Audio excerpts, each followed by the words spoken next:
Palavra da Verdade, com Hernandes Dias Lopes. Irmãos queridos, vamos então abrir a Palavra de Deus, hoje no livro de Obadias. Eu sei que o livro de Obadias fica escondido entre os pequenos profetas, mas para facilitar para você, ele fica logo depois do livro de Amós. O pessoal hoje está engraçado, não está? É isso mesmo. Então, vamos lá.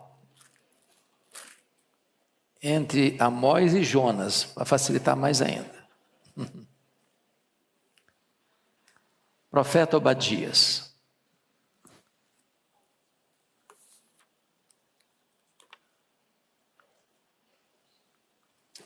Convido você para acompanhar a leitura, então. Pode baixar um pouquinho só o retorno, por gentileza. Visão de Obadias. Assim diz o Senhor Deus a respeito de Edom. Temos ouvido as novas do Senhor, e às nações foi enviado um mensageiro que disse: levantai-vos e levantemo-nos contra Edom para a guerra. Eis que te vis pequeno entre as nações, tu és muito desprezado. A soberba do teu coração te enganou, ó tu que habitas nas fendas das rochas, na tua alta morada. E dizes no teu coração: quem me deitará por terra?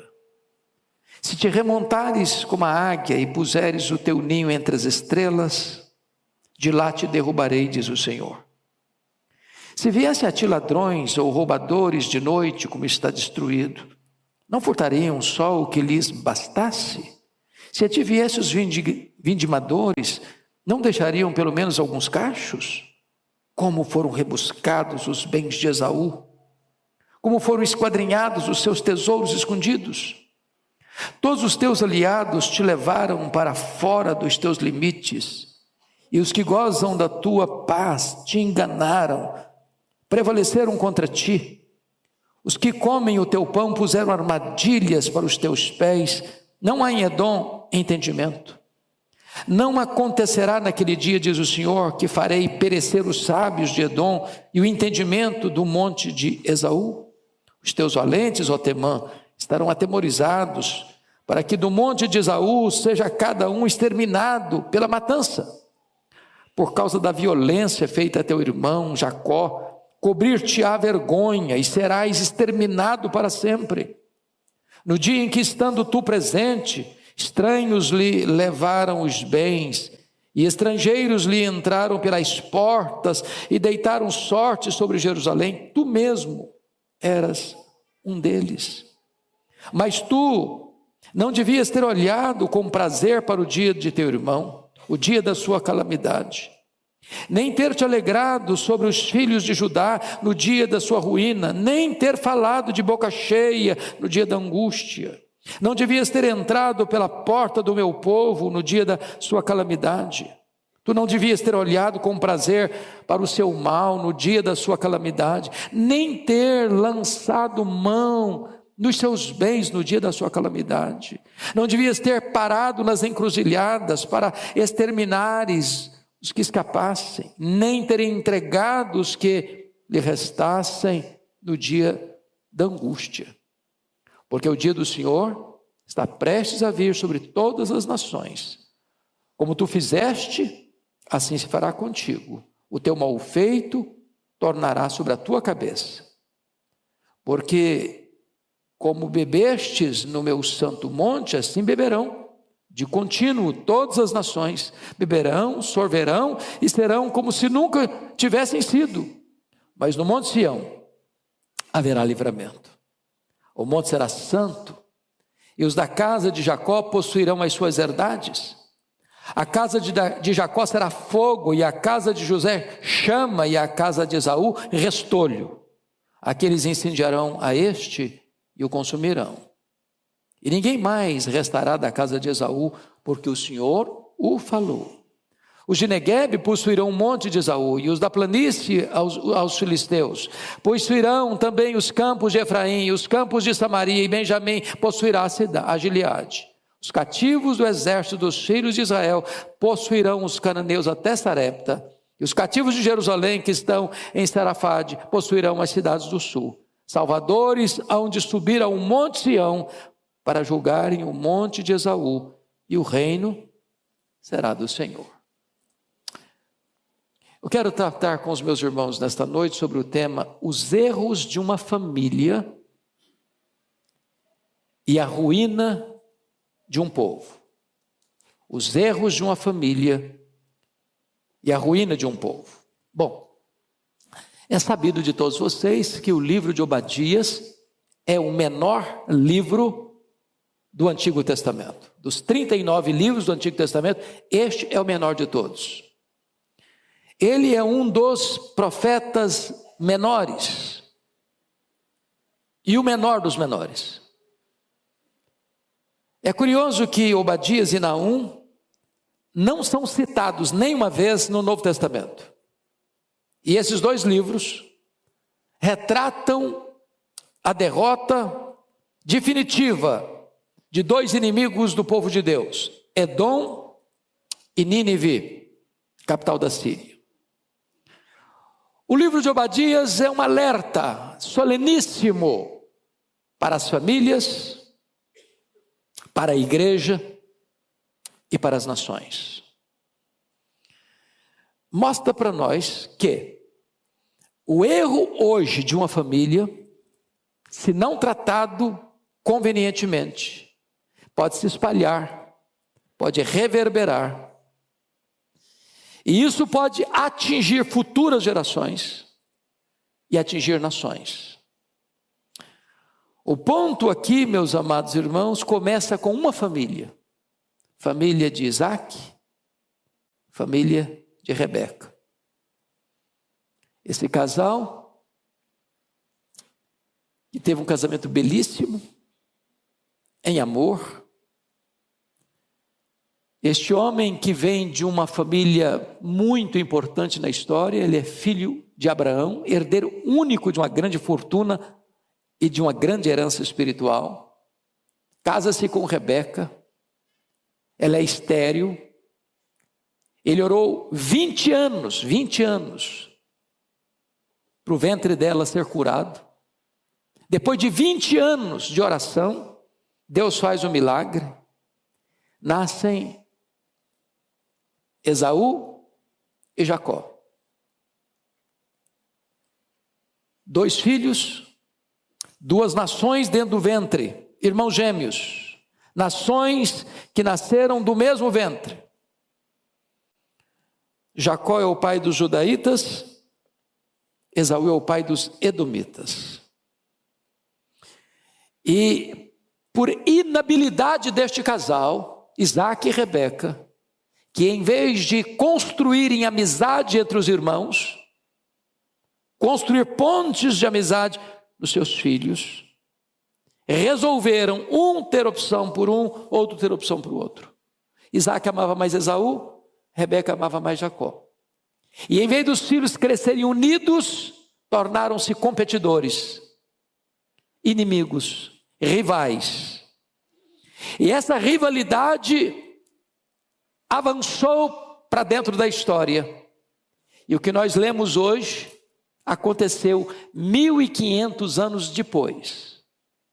Esse ódio ainda está permanecendo. E o que está acontecendo? Os filhos de Jacó, povo de Jerusalém, está sendo saqueado, invadido, massacrado pelos caldeus.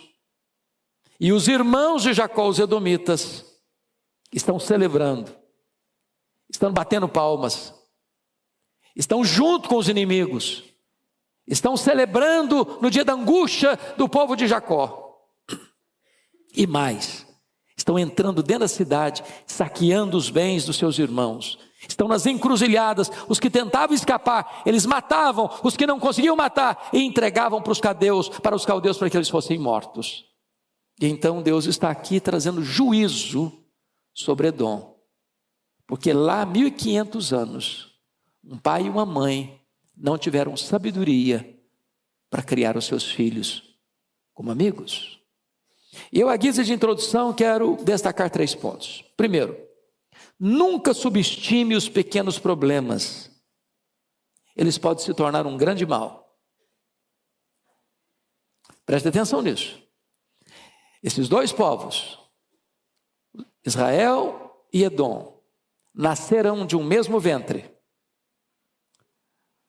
Foram filhos de um mesmo pai, de uma mesma mãe. Beberam o mesmo leite materno. Foram criados na mesma casa, sob as mesmas instruções. Mas o ódio de um pelo outro foi tal que ao longo dos anos, esses 2 países viveram inimizados. E agora, um deles, os edomitas, massacram o seu irmão, quando o seu irmão está vivendo o dia mais triste da sua desventura. E o resultado é o juízo peremptório de Deus vindo sobre os edomitas. Olha o verso 10 comigo. Por causa da violência feita a teu irmão Jacó, cobrir-te-á vergonha e serás exterminado para sempre. Primeiro ponto, então, não subestime os pequenos problemas, porque eles podem se tornar um grande mal amanhã.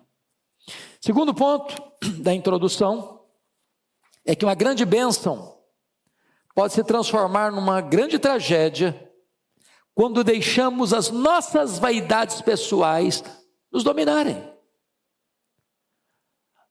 A família de Isaac e Rebeca era para ser uma grande bênção. Isaac orou 20 anos para os meninos nascerem, e eles nasceram. Podia ser uma grande bênção para o mundo, mas por uma questão de vaidade, eles não souberam criar os filhos. Isaac gostava mais do Esaú, Rebeca gostava mais do Jacó, por pura vaidade pessoal, sem qualquer orientação divina nessas preferências e predileções. E aquele casamento foi se desgastando, o casal não conversava mais, Rebeca escutava o Isaac atrás da porta, o diálogo acabou naquele lar, a inimizade se espalhou entre os descendentes, e agora nós estamos colhendo esta amarga safra da inimizade que foi plantado dentro da casa de alguém que devia servir a Deus com integridade.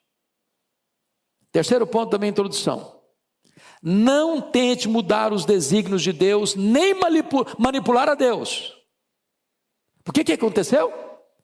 O Isaac, sabendo que Deus havia dito que o mais velho serviria o mais moço e que o projeto da redenção passaria por Jacó, ele tentou manipular e mudar isso. Chamando Jacó, Esaú particularmente, vem cá meu filho, faça uma refeição para mim, porque eu vou abençoar você. E ele sabia que abençoar você seria transferir a bênção que Deus disse que era para Jacó, para Esaú. Ele tentou mudar os planos de Deus. Com Deus você não tem quebra de braço e vencer não. Ninguém luta contra Deus e prevalece. Os planos de Deus não podem ser frustrados.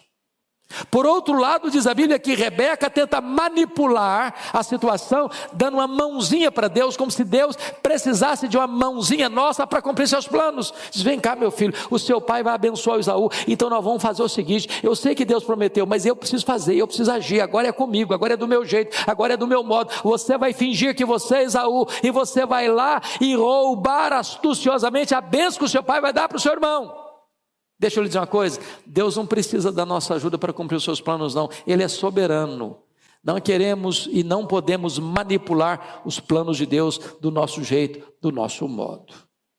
Pois bem, dito isso, é preciso então dizer que nós não podemos interpretar o livro de Obadias sem entender o que de fato aconteceu na casa de Isaac e de Rebeca. Eu queria aí brevemente recordar a vocês. Primeiramente, diz Gênesis 25, 22, que há uma luta na barriga da Rebeca, no ventre da Rebeca.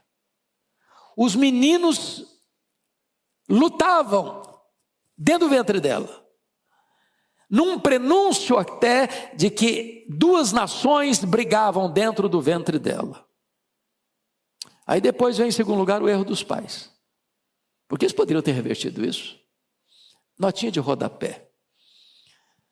Notinha de rodapé. Quem tem mais de um filho aqui? Os casais que têm mais de um filho, levanta a mão. Obrigado. Vocês sabem disso. Os nossos filhos não são naturalmente unidos. Não são. Sobretudo quando tem dinheiro envolvido. Dinheiro não tem liga. Dinheiro não tem amálgama. Dinheiro divide. Quando você vê uma família com os filhos unidos, pode saber de uma coisa: tem um pai e tem uma mãe por trás costurando esta amizade. Cuide para que seus filhos sejam amigos, sejam unidos. Isaac e Rebeca não fizeram isso. Terceiro, para entender, um jantar caríssimo. Esse é o jantar mais caro da história. O Esaú pagou, o Jacó comprou do seu irmão Esaú o direito de primogenitura com um prato de lentilhas, com a sopa. Foi o cardápio mais caro da história. Mostrando que ele era profano. Mostrando que ele não dava valor às coisas espirituais. Mostrando que as coisas materiais é que dominavam a mente e o coração dele. Agora preste atenção, esses povos todos ao redor de Israel tinham deuses. Os amonitas tinham, os moabitas tinham, os filisteus tinham, todos os povos tinham. Mas você não vai encontrar na Bíblia os deuses dos edomitas. Eles não tinham outros deuses. Sabe qual era o deus deles? A matéria, as coisas. Eles eram materialistas. Eles amavam as coisas, eles matavam pelas coisas, eles roubavam pelas coisas, eles eram totalmente materialistas, e é exatamente o que está acontecendo aqui, na calamidade do seu irmão. Eles estão lá saqueando, roubando, tomando, espoliando. Quarta coisa para entender, é uma mentira muito astuciosa, mentira que o Jacó contou para o pai, pela orientação da mãe. Agora, eu já disse isso aqui para a igreja, mas tem visitantes e tem gente nos acompanhando. Quando a gente pensa nessa história da Rebeca chamar o Jacó: vem cá, meu filho, você vai lá, pega 2 cabritos, vou fazer uma refeição para o seu pai, eu sou casado com ele há tantos anos, e eu sei o gosto dele, então fazer o seguinte, você vai se fingir de Esaú. Eu vou botar em você as roupas de Esaú, vou pegar a pele do cabrito e botar no seu braço, para o seu pai se apalpar você, se cheirar você, vai saber que você é Esaú. A gente pensa que o Jacó era um adolescente. Sabe quantos anos tinha o Jacó? Nesse tempo, da grande mentira? 77 anos. 77 anos, manipulado pela mãe. Bom, mas tem outra coisa para você entender. O ódio violento, Gênesis 27, 41, a Bíblia diz que Esaú tomou a decisão de matar o seu irmão. E a pessoa, quando o meu pai morrer, pensou que o pai dele ia morrer logo. Eu vou matá-lo. A Rebeca chama Jacó: sai de casa agora, meu filho, vai lá para a casa do meu irmão. Daqui a pouquinho eu mando chamar você. Sabe quanto ele ficou lá na casa do irmão dela? 20 anos. Sabe o que aconteceu? Quando Jacó voltou, a sua mãe já estava morta. Sabe qual foi a grande preocupação do Jacó ao voltar para casa e encontrar seu irmão? E ele ficou sabendo que o seu irmão estava vindo ao encontro dele com 400 homens armados. E ele fica apavorado. Quis a providência de Deus que os dois se reconciliassem, mas nunca conviveram, nunca viveram juntos, e os seus descendentes nunca se deram um com o outro. Sabe por quê? Porque aquela hostilidade nunca mais cessou. E eu preciso que você compreenda isso para você entender melhor o texto que nós vamos trabalhar daqui a pouquinho. Quando você vai lá para Êxodo, estavam saindo do Egito, Moisés pediu aos descendentes de Esaú, os edomitas: permita-nos passar pela sua terra. Nós não vamos pegar água, nós não vamos comer nada, não vamos tirar nada, só nos deixe passar. Sabe qual a resposta dos edomitas? Não! Não permitimos. Se nós bebermos da água do poço, nós pagaremos, deixa-nos passar. Não! Não permitiram. Inimizade. Sabe quanto tempo tem isso? de Jacó esse período aí? 400 anos. 4 séculos não conseguiu apagar a mágoa, o ódio entre os descendentes desses 2 irmãos. Mas depois, em segundo lugar, lá em Números 20, 18, tem algo interessantíssimo aí. Está escrito o seguinte: porém Edom lhe disse, não passarás por mim, para que eu não saia eu de espada ao teu encontro. Agora não é só não deixar não, se você tentar passar, eu vou atrás de você com espada, eu vou matar você. Terceiro lugar, é preciso, só no livro que está do lado aí, Amós capítulo 1, versículos 11 e 12, preste atenção no que Amós vai dizer. Amós capítulo 1, verso 11 e 12. Assim diz o Senhor, por 3 transgressões de Edom, e por 4 não sustarei o castigo, porque perseguiu a seu irmão a espada, e baniu toda a misericórdia, e a sua ira não cessou de despedaçar, e reteve a sua indignação para sempre. Sabe aquele camarada que tem ódio, e a ira não passa, ele está odiado hoje, está odiado amanhã, está odiado mês que vem, está odiado na próxima vida, está odiado na próxima geração, nunca cessou de odiar. Um problema que começou lá atrás, na casa de um homem e de uma mulher crentes. Mas tem mais. Se você perceber, terceiro conflito, está lá em Malaquias, e é preciso entender isso para você compreender o texto de Obadias. Malaquias capítulo 1, versículos 2 a 5, está escrito o seguinte, olha o juízo de Deus: eu vos tenho amado, diz o Senhor, mas vós dizerem, em quem nos tem amado? Não foi Esaú, irmão de Jacó? Disse o Senhor, todavia amei a Jacó, porém aborreci a Esaú, e fiz dos seus montes uma assolação, e dei a sua herança aos chacais do deserto. Se Edom diz, fomos destruídos, porém tornaremos a edificar as ruínas, então diz o Senhor dos exércitos, eles edificarão, mas eu destruirei, e Edom será chamada terra de perversidade, o povo contra quem o Senhor está irado para sempre. Os vossos olhos o verão, e vós direis, grande é o Senhor, também fora dos limites de Israel. Já que o seu ódio não cessa, diz Deus, então a minha ira contra você também não vai cessar.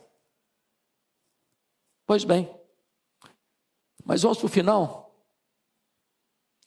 Quando você vai lá para o Novo Testamento, o Império Romano domina o mundo. 63 a.C., Pompeu conquista Israel, agrega o Império Romano. E Pompeu nomeia quem como rei? Herodes o Grande.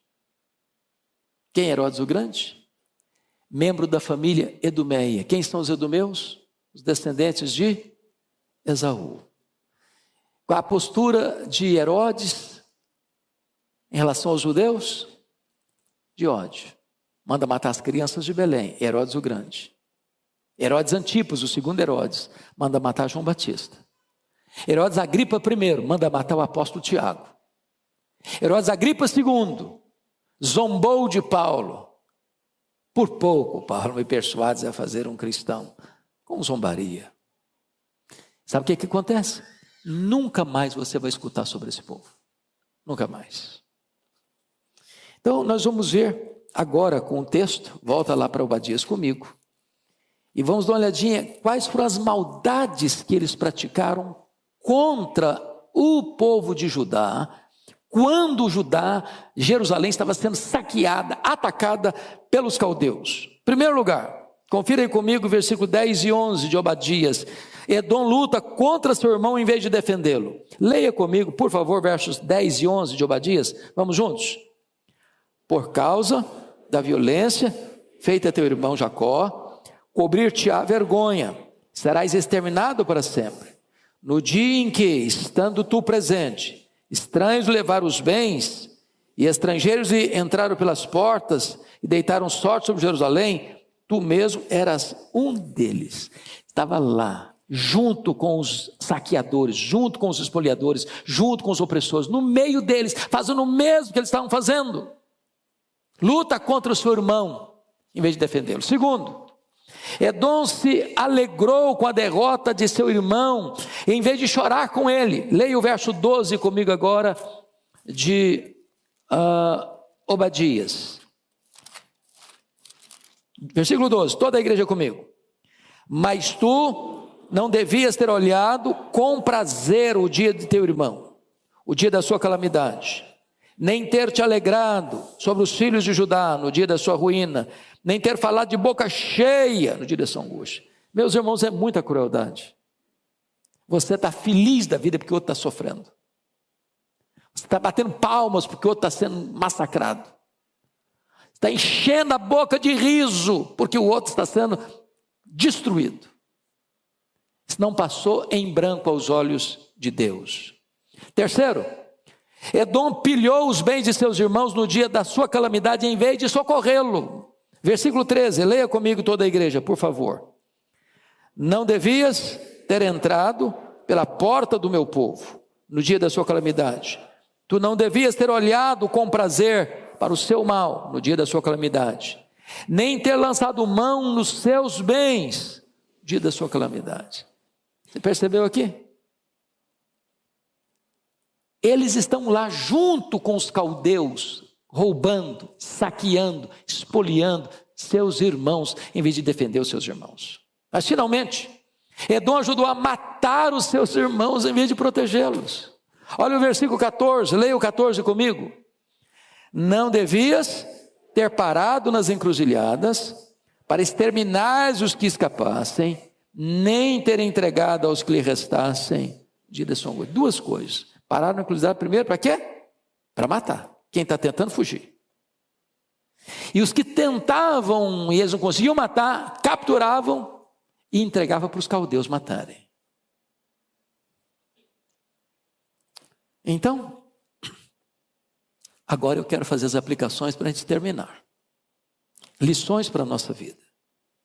Primeira lição: mostrar que Deus tem zelo pelo povo da sua aliança. Olha comigo o versículo 17. Leia o 17 comigo, você pode ler? Mas no monte Sião haverá livramento, o monte será santo, e os da casa de Jacó possuirão as suas herdades. Preste atenção nisso.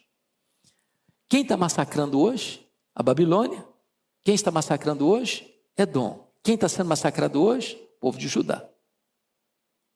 Naquele momento todo mundo pensa, Judá acabou, está arrasado, cidade arrasada, templo arrasado, povo passado ao fio da espada, muitos levados como escravos para a Babilônia. Os que ficaram debaixo de opressão, de inimigos ao redor, com pobreza, com miséria, com muros quebrados, com portas queimadas, com tudo destruído. Só que Deus está no trono. E de repente aqueles que estão lá no topo da pirâmide vão escorregar e vão lá para baixo. Os que estão lá embaixo vão subir para o topo da pirâmide. Porque onde está a Babilônia hoje? Acabou. Onde está Edom hoje?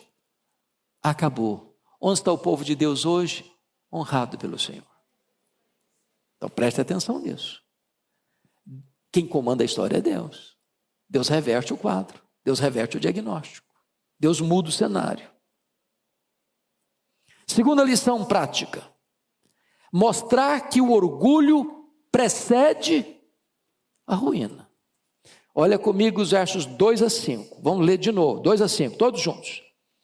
Eis que te fiz pequeno entre as nações. Tu és muito desprezado. Está falando para Edom. Para um pouquinho aqui. Não é que Edom é pequeno, não. O que está escrito aí? Eu te fiz pequeno. Eu te fiz desprezível. De Deus não se zomba. Não se brinca com Deus. Não se ataca o povo de Deus e fica por isso mesmo. Versículo 3, comigo. A soberba do teu coração te enganou. Ó tu que habitas nas fendas das rochas, na alta morada, e diz o teu coração, quem me deitará por terra? Versículo 4. Se remontares como águias e puseres o teu ninho entre as estrelas, de lá te derrubarei, diz o Senhor. Então vamos entender isso aqui. Os edomitas viviam nessa região lá das montanhas rochosas. A capital era Pela. Eles achavam que ninguém jamais podia tirá-los de lá, porque Pela é uma estrutura rochosa, é uma fortaleza natural de rochas. Aí o que acontece? Os nabateus vieram e conquistaram, e transformaram a cidade de Pela, mudaram o nome de Pela para Petra. Hoje, quem viaja para Israel, um dos roteiros mais preferidos é Petra. E você fica impressionado porque lá de cima, quando chegava a noite, as luzes, a sensação é que eles estavam lá nas estrelas. Que eles tinham construído o ninho dele lá nas estrelas. E eles diziam, ninguém consegue nos derrubar daqui. A situação geográfica que eles estavam era inexpugnável.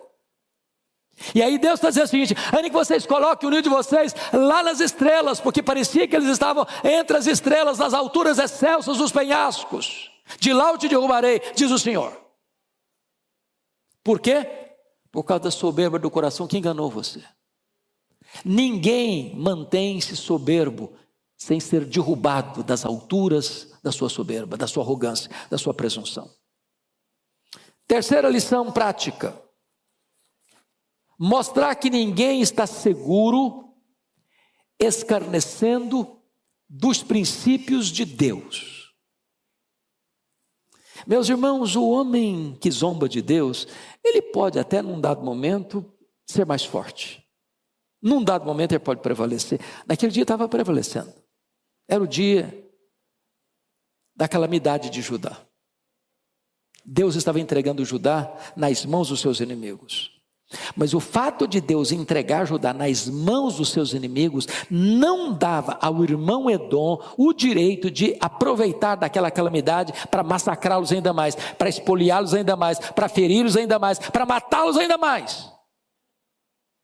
Deus viu nessa atitude de soberba, de arrogância, uma atitude insuportável. E então Deus suscitou os árabes nabateus contra Edom. E os edomitas foram completamente erradicados dessa região de Petra. E eles foram completamente destruídos no ano 70, quando Tito Flávio destrói Jerusalém. Os descendentes de Esaú estão nessa região também e são completamente destruídos, e não tem mais no mapa este povo na história.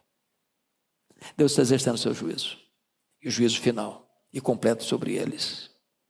Quarta lição prática: mostrar que aqueles que semeiam o mal colherão o próprio mal que semearam. Olha o verso 15 comigo.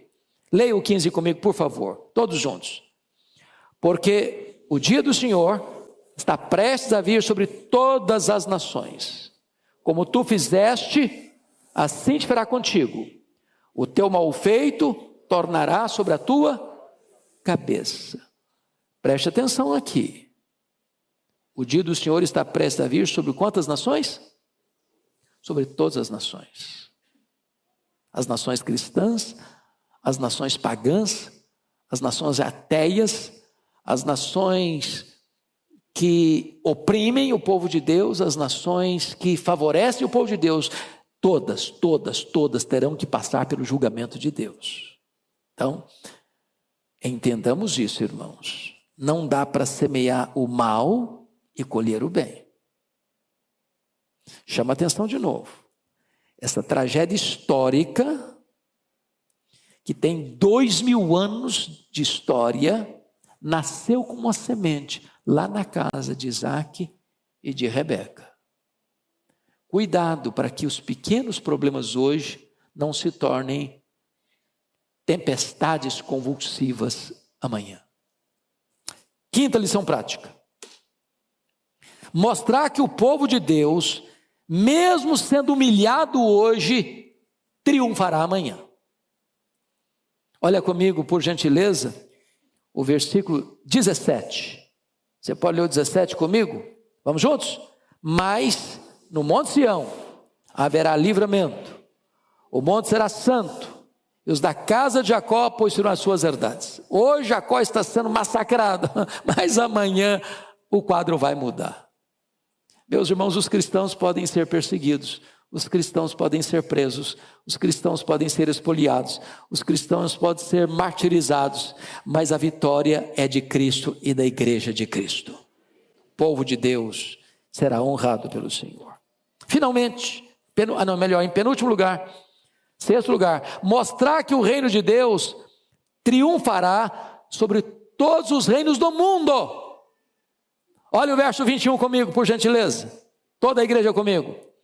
Salvadores hão de subir ao monte Sião, para julgar o monte de Esaú, e o reino será do Senhor.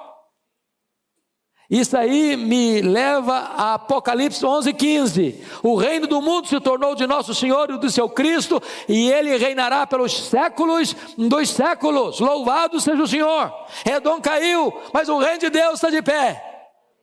A palavra de Deus está de pé. O povo de Deus está de pé, porque ninguém pode prevalecer contra o Deus Todo-Poderoso. Mas finalmente, fechando, último lugar, mostrar que a história está rigorosamente nas mãos de Deus. Deus está no trono.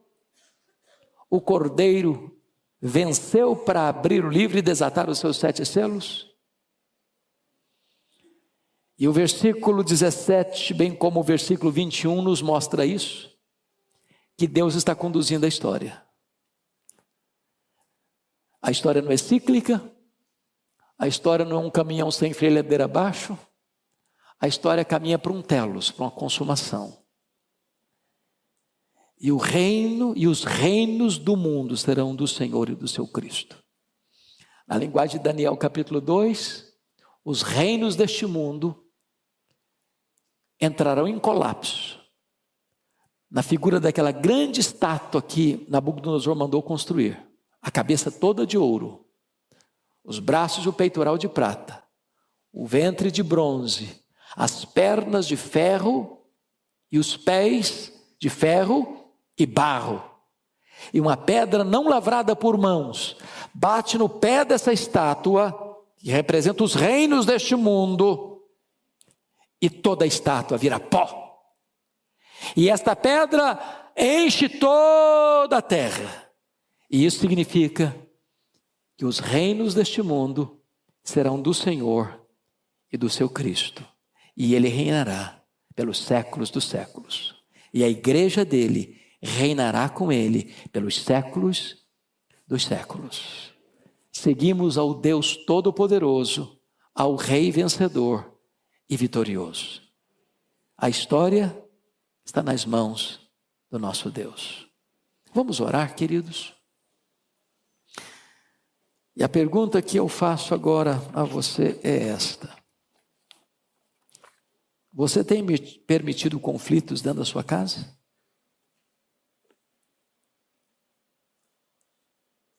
Você tem construído pontes de amizade entre os seus filhos?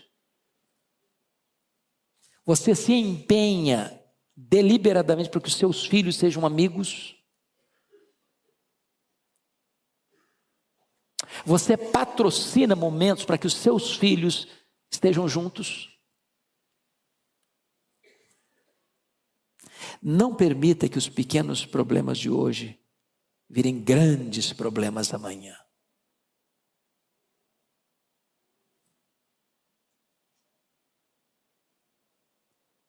Talvez você veja aqui hoje, você tenha alguma ponta de mágoa de alguém da sua casa, porque as piores brigas e as piores guerras são entre família.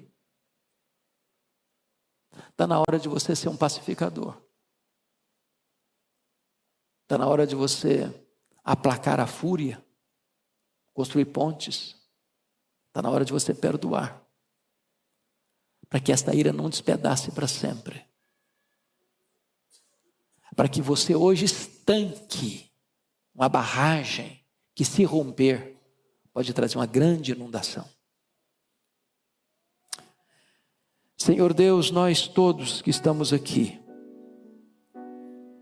precisamos de misericórdia, de discernimento, de prudência, a fim de que as pequenas coisas, aparentemente pequenas, sejam tratadas, resolvidas, a fim de que os pequenos problemas não se tornem problemas gigantes, incontornáveis, incontroláveis lá na frente. Abençoa a nossa casa, Senhor. Abençoa o nosso lar. E não permita jamais que tentemos mudar os teus planos ou manipular-te com as nossas estratégias fracassadas, tolas. Por amor do teu nome, Senhor, ajuda-nos a compreender que és soberano, tu estás no trono, que tu estás dirigindo a história, e que ninguém pode insurgir-se contra ti, contra o teu povo, sem sofrer severas sanções dessa loucura. Que ao mesmo tempo nós nos aquietemos nos teus braços, mesmo sabendo que tantas vezes podemos ser injustiçados, perseguidos, maltratados, acuados, acusados, perseguidos, martirizados, mas certamente a vitória é de Cristo e do teu povo, ó Deus. E nós nos alegramos em Ti nesta noite, porque numa noite missionária, onde o teu povo compreende que o campo é o mundo, nós queremos ser, Deus, esse luzeiro a brilhar.